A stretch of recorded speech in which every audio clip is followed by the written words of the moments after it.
ጥሩ ሚስት ጥሩ ባል የማይፈልግ የለማ። ዱዓችን ሁሉ እሱ ነው። ሐቂቃ ሰው ጥሩ ሚስት የሚፈልግ ሰው ያዳምጠኝ። አጭር 3 መልእክት ነች። እኛ የወላይታ ሶዶ ከተማ ወጣቶች መጽሐፍ ቅዱስ ሲቀደድ ዝም ብለን ማየት አንችልም። ኑሮ በረከሰ ሰዓት የረዘቀኝ አላህ በተወደደ ጊዜ ለሱ አይወደድበትም። ሊትር ነዳጅ ለምን 1 ሚሊዮን ብር አይገባም? እኛም ያሳስበን ነገር የለም። ትክክለኛ የአላህ Subhanahu Wa Ta'ala ባሪያ ከሆነን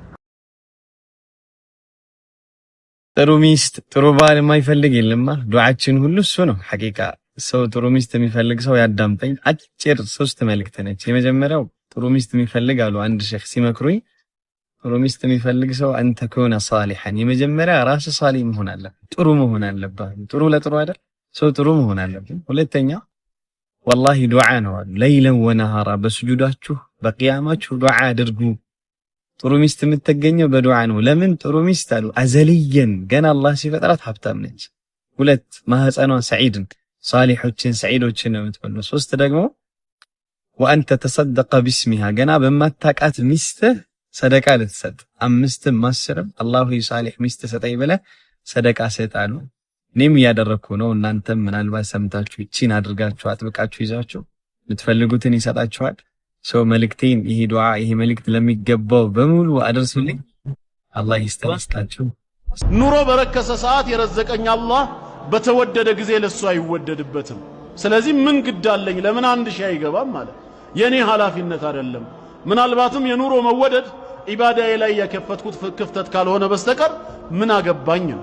ስለዚህ እኛም የተፈጠርንበትን ዓላማ ዱንያ ሊያዘናጋን አይገባም። ነገ ትተነው የምንሄደው አይደለም እንዴ? ብናገኝም ብናጣ፣ ቢከፋንም ቢደላንም፣ ብንደህይም ብንበለጽግም፣ ጤነኛም ብንሆን በሽተኛ፣ አንድ ቀን ግን ኩሉ ነፍሲን ዛኢቀቱል መውት በሚለው ህግ መሰረት ሁሉንም ጥለን ሄደናል። አላህ በባሮቹ ላይ ያለው መብት ምን እንደሆነ፣ ባሮች በአላህ ላይ ደግሞ የሚኖራቸው መብት ምን እንደሆነ ታውቃለህን ሲሉኝ ቁልቱ አላሁ ወረሱሉሁ አዕለም፣ አላህና መልእክተኛው የበለጠ ያውቃሉ እኔ አላውቅም ስላቸው ቃለ ሐቁላሂ ዐላ ዒባዲሂ፣ አላህ በባሪያዎቹ ላይ ያለው መብት አን ያዕቡዱህ እሱም በብቸኝነት እንዲገዙት ነው። ወላ ዩሽሪኩ ቢሂ ሸይአ በሱ አምልኮ ላይ አንዳችም ነገር እንዳያጋሩበት ነው። ወሐቁል ዒባድ ዐላ ላሂ ዐዘ ወጀል አላህ በባሮቹ ላይ ያለው መብት፣ ባሮች ደግሞ በአላህ ላይ የሚኖራቸው መብት አላ ዩዐዚበ መን ላ ዩሽሪኩ ቢሂ ሸይአ በሱ አምልኮ ላይ አንዳችም ነገር ሳያጋሩ ተውሂዳቸውን እንደጠበቁ በላ ኢላሃ ኢላላህ ጸንተው የሞቱ ባሮቹን በእሳት ላይ ቀጣ ነው። እኛ የወላይታ ሶዶ ከተማ ወጣቶች መጽሐፍ ቅዱስ ሲቀደድ ዝም ብለን ማየት አንችልም። የሙስሊሞች ጉዳይ ይመለከተኛል የምትሉ ወንድምና እህቶች ይሄንን ቪዲዮ ሼር፣ ኮፒ ሊንክ በማድረግ ለብዙዎች አድርሱልኝ። እንደሚታወቀው ከሰሞኑን በወላይታ አካባቢ ላይ ባይብልን ቀደው የቆቆሮ መጠቅለያ አድርገው እየሸጡ ይገኛሉ በተባሉት እኚህ አባት ላይ ዘመቻ ተከፍቶባቸው በህግ ቁጥጥር ስር በመዋል የህግ ጥያቄ እየተደረገላቸው ይገኛል እንደምታውቁት ማለት ነው። ከዚህ ጋር በተያያዘ ሰዎች ለእስልምና ያላችሁን ጥላቻ እያስታካችሁ በጣም ብዙ ነገር እያላችሁ ስለሆነ ስለ እስልምና የተወሰነ ነገር ልበላችሁ። በመጀመሪያ ደረጃ እስልምና የሌሎቹን እምነት አትስደቡ፣ አታንቋሹ እያለ የሚያስተምር እምነት ነው። በመጀመሪያ ደረጃ ማለት ነው። አላህ Subhanahu Wa Ta'ala በሱረቱል አንዓም አያ 108 ላይ እንደዚህ ይለናል፣ ወላ ተሱቡ الذين يدعون من دون الله እነዛ ከአላህ Subhanahu Wa Ta'ala ውጪ ሌላ እምነት ሌላ ነገር የሚገዟቸውን ጣዖቶቻቸውን አትስደቡባቸው። فيسب الله عدوا بغير علم ከአላህ Subhanahu Wa Ta'ala ያለ ዕውቀት ማለት ነው በመሃይምነት ውስጥ ሆነው ያለ ዕውቀት ድንበር በማለፍ አላህ Subhanahu Wa Ta'ala ይሳደባሉና ስለዚህ የሌሎቹን እምነት አትስደቡባቸው፣ የሌሎቹን እምነት አታንቋሹ እያለ የሚያስተምር ዲን ነው እኛ ያለን። ማወቅ ያለባችሁ ነገር ይሄንን ነው።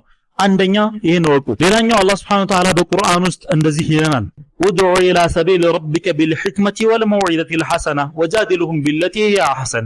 ወደ አላህ Subhanahu Wa Ta'ala መንገድ ወደ እስልምና ዳዕዋ አስተዳደርጉ ጥሪ አስተዳደርጉላቸው ጥበብ በተሞላበት ዕውቀት ላይ ተንደረሳችሁ ማለት ነው። ሂክማ በተሞላበት መልኩ ዳዕዋ አድርጉላቸው፣ ወደ እስልምና ጥሯቸው። ኢቭን ከዚህ ከጥሪ አልፈው እንኳን መከራከር ቢፈልጉ ወጃዲልሁም ቢለቲ ሂያ አህሰን ጥሩ በሆነች መከራከር በሆነች መከራከር ውስጥ ተከራከሯቸውና እስልምናችሁን አስተምሯቸው የሚል እምነት ነን እንጂ የሌሎቹን እምነት ተሳደቡ የሌሎቹን እምነት አንቋሱ የሚል እምነት የለንም። የመጀመሪያው የተሳሳተውን እችን ነገር አርሟል። ስለዚህ እዚህ ወላይታ ላይ ተካሂዷል ከተባለው የባይብል መቅደድና ቆቆር መጠቅለል ጋር በተያያዘ ደግሞ አንድ እንድታውቁ የምፈልገው ነገር አለ። በመጀመሪያ ደረጃ በወላይታ አካባቢ ላይ የሚገኙ ሙስሊሞች በቁጥር በጣም አናሳዎች ናቸው። በጣም አናሳ ኢምንት ናቸው በቁጥር ማለት ነው። ስለዚህ እነኚህን ትንሽ ማህበረሰብ በዚህ አጋጣሚ ለመጨንቆን የሚደረጉት ስትራቴጂካዊ አካሄዶች መቆም አለባቸው።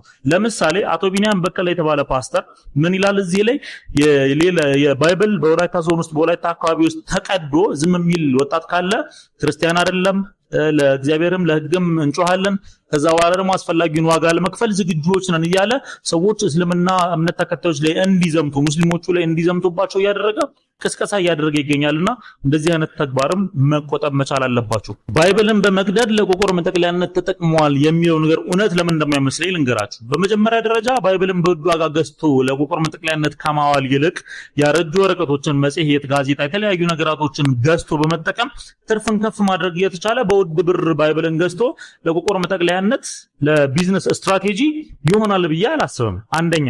ሁለተኛ ህዝበ ሙስሊሙ በቁጥር አናሳ በሆነበት አካባቢ ላይ የሌላው እምነት ተከታይ ብዙ በሆነበት አካባቢ ላይ የነሱን እምነት በመተንኮስ የነሱን እምነት በመዳፈር የዚህን ያክል ተኬዶ እርምጃ ለመውሰድ ሬዲ ናቸው ብዬም አላስብም። ሁለተኛ ማለት ነው።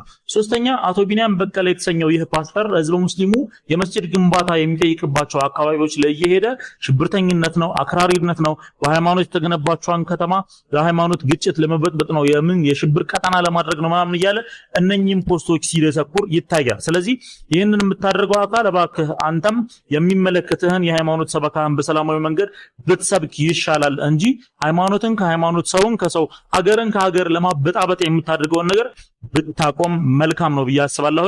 ትክክልም ስላልሆነ ማለት ነው። እንግዲህ አቶ ቢኒያም በቀለ እንደምትመለከቱት ማለት ነው የሌሎች የክርስትና እምነት ተከታዮች ኦርቶዶክሶች፣ ካቶሊኩ፣ አድቬንቲስቶች ምናምን እየጠራ ማለት ነው ባይብል ስለተቀደደ እንደዚህ አድርጉ ረብሻ አንሱ ምናምን እያለ ሰበካውን እያደረገ ይገኛል። የሚመለከታቸው አካላቶች የህግ ክትትል እንድታደርጉበት ስንል በአክብሮት እንጠይቃለን። ለምን ከተባለ በዚህ በባይብል መቅደድ ጋር ተያይዞ ሌላም አጀንዳ ሌላም ሴራ እያሴሩ ህዝበ ሙስሊሙን ጥላቻው ስለመክተት ህዝበ ሙስሊሙን እንዲጣሉ ሌላም ነገር እንዲደርስባቸው እየጋበዘ ስለሆነ ማለት ነው። ስለዚህ ህጋዊ ክትትል እንዲደረግባቸው በዚሁም ሪከመንድ አደርጋለሁ። ኢትዮጵያ እስልምና ጉዳዮች ይህንን ጉዳይ እታች ድረስ በመውረድ የሚመለከታቸውን ጉዳይ ስሩና የህዝበ ሙስሊሙን መብት አስከብሩ እላለሁኝ። ከዚህ ጋር በተያያዘ እንግዲህ ሌላም ነገሮች ሲኖሩ አደርሳችኋለሁኝ። ሊትር ነዳጅ ለምን 1 ሚሊዮን ብር አይገባ? እኛም ያሳስበን ነገር የለም። ትክክለኛ የአላህ Subhanahu Ta'ala ባሪያ ከሆነ ቢስሚላህ እንደምናውቀው የኑሮ ውድነት እያለን ብዙዎቻችን እየተንጫጫን ነው። የተለያዩ ነገራቶች እያየን ነው ጊዜውን አይተን። ነገር ግን እኛ ትክክለኛ በአላህ ላይ የምንመካ ከሆነ የኑሮ ውድነት አያስጨርቀንም። አለም ተስማዕ ቀውለ ነብይ ሰለላሁ ዐለይሂ ወሰለም የነብዩ ሰለላሁ ዐለይሂ ወሰለም ንግግር አልሰማህም አላደመጥክም? ነብዩ ሰለላሁ ዐለይሂ ወሰለም በሐዲሳቸው ላይ ለው አነኩም ተተወከሉነ ሐቀ ተወኩሊሂ ለረዘቀኩም ከማ የርዙቁ الطير تغدو خماصا وتروح بطانا አሉ ነብዩ ሰለላሁ ዐለይሂ ወሰለም።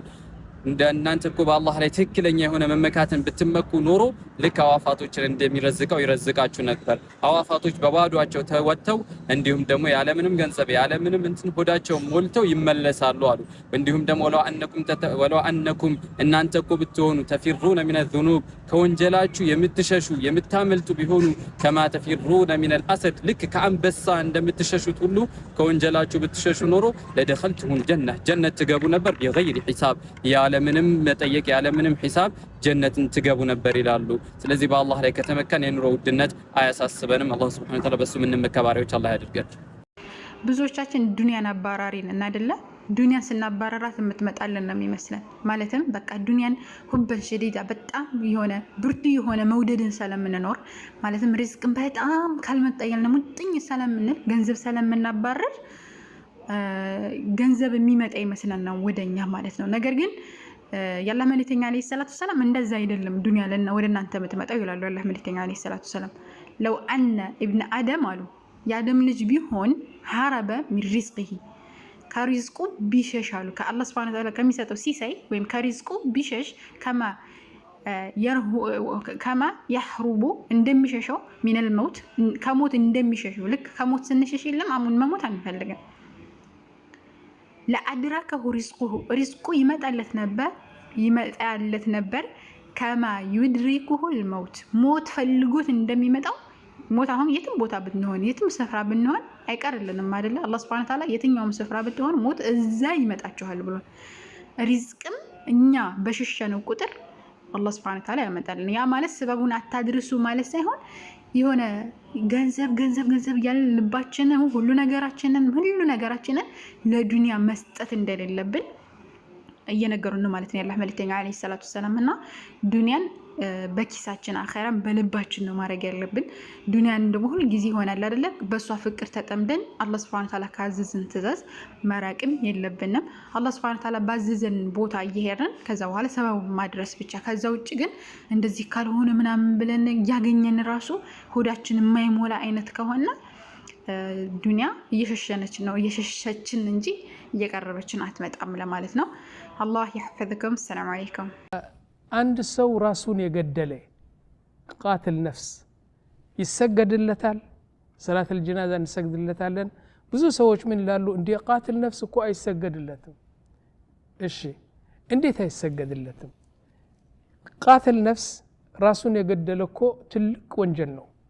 ጠይብ ራሱን የገደለ ሰው ሰላተል ጀናዛ ካሰገድንለት ዱዓ ካላደረግንለት ለማን ነው ዱዓ የምናደርገው? ለአቡበክር ስዲቅ፣ ለዑመር ብን ኸጣብ? እነዚህ በቃ ጀና ያረጋገጡ ሰዎች ናቸው። እና እንደዚህ የመሰለ ትልቅ ወንጀል የሰራ ሰው ለነሱ ነው እንግዲህ እንትን የሚያስፈልጋቸው ዱዓና ሰላተል ጀናዛ። ስለዚህ ቃትል ነፍስ ይሰገድለታል። ላኪን የሚገርመው ነገር ለምን አንድ ሰው ራሱን ይገድላል? የፈለገውን ችግር ቢመጣ ከፍተኛው ቅጣት ራስን መግደል ነው። እና ራሱን ሲገድል ሰውየው ራሱን ሲገድል እኮ ኢንሻአላህ የተራራ የሚያህሉ እንትኑ ክብደት ያለው እንትን ቢኖር እሱ ሊዋጣው ይችላል። ላኪን ራሱን ከገደለ እኮ ብዙ ጉዳት ነው ያለው። ደግሞ ለምንድን ነው ራሱ የሚገድለው ብዬ እጠይቃለሁ። መልስ አላገኘሁም። ለምን ራሱ ከገደለ ሁሉ ነገር ተዘጋ ማለት ነው። ጠይብ እረፍት የሚያገኝ ይመስለዋል? ራሱን ከገደለ አሁን እረፍት የሚያገኝ ይመስለዋል? ላ እንዲያውም በትልቅ ወንጀል ራሱን ከተተ ማለት ነው። እና አላህ Subhanahu Wa Ta'ala ስለ ራስን መግደል ምን ብሎ ተናገረ መሰላችሁ? يقول سبحانه وتعالى ولا تقتلوا أنفسكم إن الله كان بكم رحيما. الله بنانت رهروه نو، الله بنانت بتأم أزان نو، أنت راسي متقدلو لمن دنو إلى الله سبحانه وتعالى. دمو نبياتنا صلى الله عليه وسلم لالو من قتل نفسه راسون يقدل السو نعم عذب به يوم القيامة. يوم القيامة لسنت أمت لشي أمت يميهول ራሱን የገደለ ይኖራል ማለት ነው። መጨረሻ ጀሃነም ወይም ጀና ከማግባቱ በፊት ለ50,000 ዓመት በአርደል ማሕሸር ቁመን እዛ በፀሐይ ስር ስንገላተት እዛ ራሱን ይገድላል። አጂብ ራሱ ያመጣው ጣጣ ነው ይሄ ነገር። እና በጣም ጠይብ ከዛ በኋላ ደግሞ ምንድነው ራሱ የሚገድልበት ምክንያት ምንድነው ብለን ስንጠይቅ ችግር ነው፣ ድህነት ነው፣ በሽታ ነው፣ ውርደት ነው፣ የፈለገውን ቢሆን መከራ ነው፣ የፈለገውን ቢሆን ይከፈልበታል እኮ። ለምሳሌ አንድ ሰው ከታመመ ከባድ ሁለተኛ ድሃ ከሆነ ነገር በጣም ከቸገረው እውነቴ ነው ይከፈልበታል። ምክንያቱም ነቢያችን ያሉት እሾህ እንኳን አንድ ሙእሚን እሾህ እንኳን ቢነካው ሰብር ካደረገ አላህ Subhanahu Wa Ta'ala አጅር ይሰጠዋል። ስለዚህ ሶስተኛ ትልቁ ጉዳት ምንድነው? ራሱ ከትልቅ አጅር አራቀ።